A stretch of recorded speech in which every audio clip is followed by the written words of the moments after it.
Hello and welcome to hack your ব্রেইনে। এখানে আমরা আপনাদের জন্য নিয়ে আসি পৃথিবীর সেরা এবং সবচেয়ে জনপ্রিয় বইগুলোর রিভিউ, সংক্ষেপে, সহজে এবং বুদ্ধিমত্তার সাথে। তাহলে চলুন আজকের জ্ঞান ভ্রমণ শুরু করি।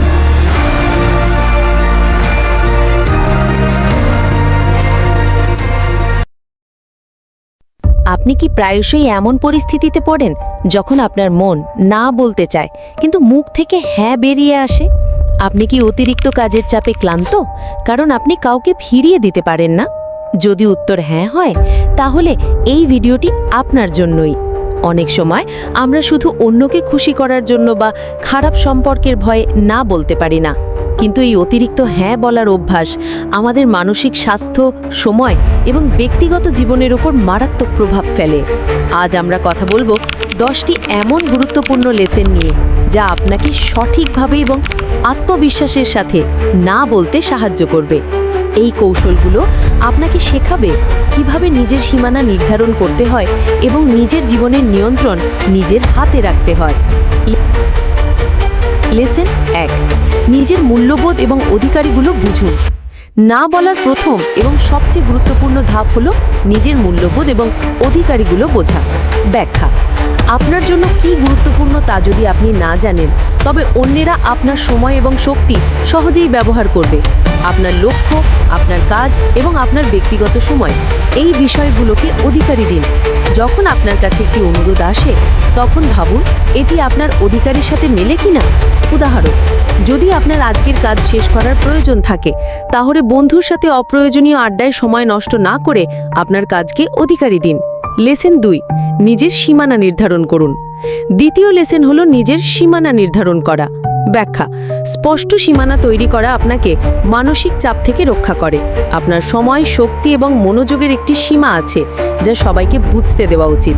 যখন কেউ এই সীমানা অতিক্রম করার চেষ্টা করে, তখন দৃঢ়ভাবে না বলুন। উদাহরণ: আপনার বস যদি ছুটির দিনে আপনাকে ফোন করে অফিসের কাজ দিতে চান, আপনি বলতে পারেন, আমি এই মুহূর্তে ছুটিতে আছি, কাজের বিষয়ে সোমবার কথা বলা যাবে। লেসন 3, না বলতে সংকোচ করবেন না।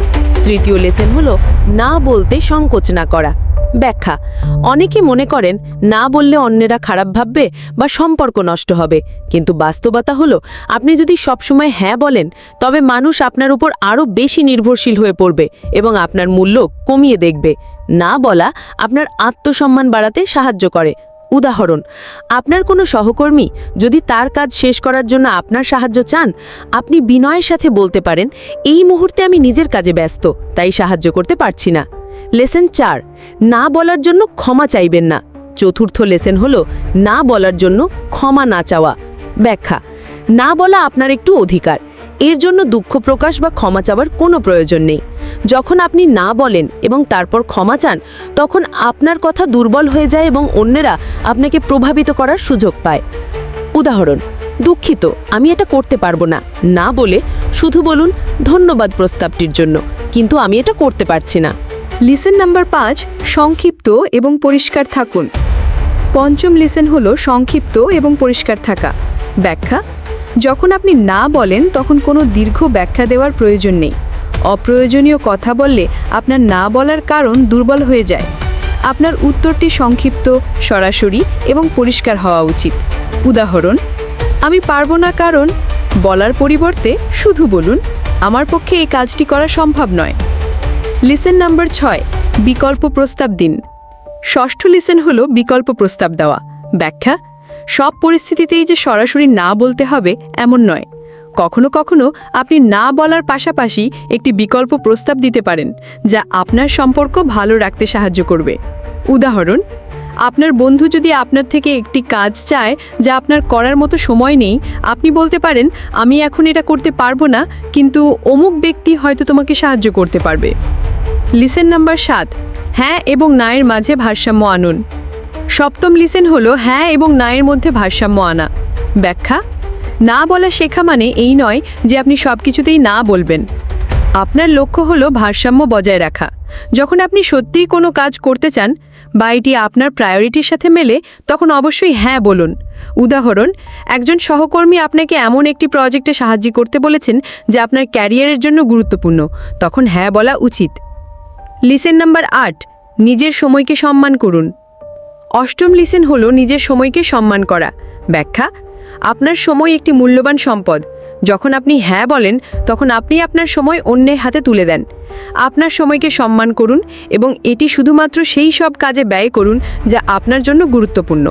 উদাহরণ: যদি কোনো বন্ধু আপনাকে এমন একটি অনুষ্ঠানে যেতে বলে যেখানে আপনি যেতে আগ্রহী নন, তবে আপনার সময় নষ্ট না করে না বলুন।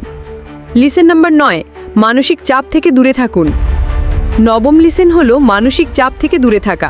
ব্যাখ্যা: অতিরিক্ত কাজ বা অন্যের অনুরোধ মেনে নিলে আপনার মানসিক চাপ বৃদ্ধি পায়। না বলা আপনাকে এই মানসিক চাপ থেকে মুক্তি দেয় এবং নিজের জন্য সময় তৈরি করতে সাহায্য করে।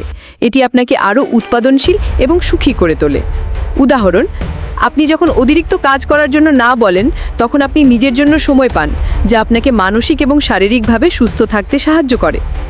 লিসেন নাম্বার 10, অভ্যাসে পরিণত করুন। দশম এবং শেষ লিসেন হলো না বলাকে অভ্যাসে পরিণত করা। ব্যাখ্যা: প্রথম দিকে না বলা কঠিন হতে পারে, কিন্তু এটি একটি দক্ষতার মতো যা অনুশীলনের মাধ্যমে উন্নত করা যায়। ছোট ছোট বিষয় থেকে শুরু করুন এবং ধীরে ধীরে আরও বড় অনুরোধে না বলতে শিখুন। উদাহরণ: প্রথমে একটি ছোট অনুরোধে না বলুন, যেমন আজকে আমি কফি খেতে যেতে পারছি না। এরপর ধীরে ধীরে আরও গুরুত্বপূর্ণ বিষয়গুলোতে না বলার চেষ্টা করুন। উপসংহার: না বলা মানে আপনি একজন খারাপ মানুষ নন। এর মানে হলো আপনি নিজের যত্ন নিচ্ছেন এবং আপনার জীবনকে নিয়ন্ত্রণ করছেন। এই 10টি লিসেন আপনাকে সেই পথে সাহায্য করবে। এই লিসেনগুলোর মধ্যে কোনটি আপনার কাছে সবচেয়ে বেশি গুরুত্বপূর্ণ বলে মনে হয়েছে? আপনি কোন পরিস্থিতিতে না বলতে পারেন না? নিচে কমেন্ট করে জানান। ভিডিওটি ভালো লাগলে লাইক করুন, শেয়ার করুন এবং এমন আরও অনুপ্রেরণাদায়ক ভিডিও পেতে আমাদের চ্যানেলটি সাবস্ক্রাইব করতে ভুলবেন না।